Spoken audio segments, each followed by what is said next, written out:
नमस्कार. श्री गणेशांच्या कृपेने आज आपण मंदार गैसास यांच्या घरी आलेलो आहोत आणि धुरी एक्सप्रेस या इंटरनेट वृत्तवाहिनीचं आपण त्यांच्या श्रीच्या समोर या ठिकाणी अनावरण करणार आहोत. ते त्यांच्या शुभ हस्ते उद्घाटन करणार आहेत आणि या ठिकाणी आता मंदार गैसास पुढील माहिती देतील. श्री गणेशायन्मा. आज गणेश चतुर्थीच्या दिवशी गणपती बाप्पांच्या कृपेने धुरी एक्सप्रेस या वृत्तसंस्थेचं शुभारंभ होत आहे. याबद्दल मला अत्यंत अभिमान वाटत आहे.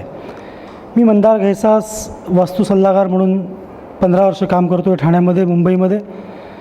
या महाराष्ट्रामध्ये अनेक वृत्तसंस्था मी बघत आहे, पण धुरी एक्सप्रेसनी जे वर्तमानपत्राच्या माध्यमातून जे चांगलं काम केलं आहे तेच काम आता वृत्तवाहिनीच्या मार्फत या ठाणेकरांना आणि मुंबईकरांना त्याचा लाभ मिळू दे.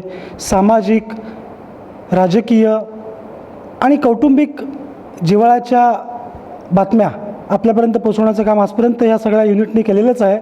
याच्याही पुढे आपल्या सोहम आर्ट विलेजतर्फे गणपती बाप्पाच्या कृपेने हे काम असंच पुढे चालू दे.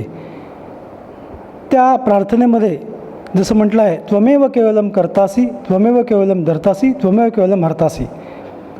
त्याचप्रमाणे करता करवता तर तो आहेच, पण आपण जे काही सत्सत विवेक बुद्धीने चांगलं आपल्याला समजतं आणि लोकांच्या गरजेचं जे काही वृत्त आहे ते आपणापर्यंत पोचवण्याचा यांनी एक वसा घेतला आहे.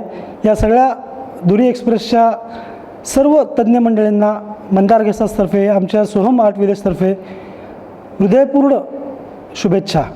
आणि सगळ्यात महत्त्वाचं, अनंत चतुर्दशी हा गणपतीचा 10वा दिवस आणि त्या दिवसाला अनंताची पूजा केली जाते आणि अनंत रूपाने फळ आपल्याला मिळत असतं. त्यामुळे आजचा गणेश चतुर्थीचा संकल्प आणि अनंत चतुर्दशीच्या दिवशीची पूजा ह्याचा मागोवा घेऊन वर्षानुवर्ष आपल्यापर्यंत धुरी एक्सप्रेस ही वृत्तसंस्था आपल्यासाठी कार्यरत असू दे आणि चांगल्यात चांगला वृत्त आपल्यापर्यंत पोचू दे.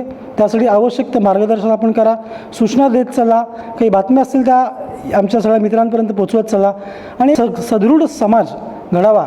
यासाठी आम्ही गणपती बाप्पाच्या चरणी प्रार्थना करतो आहे, विनंती करतो आहे की अवघे धरू सुपंथ. धुरी वृत्तसंस्थेचा शुभारंभ झाला.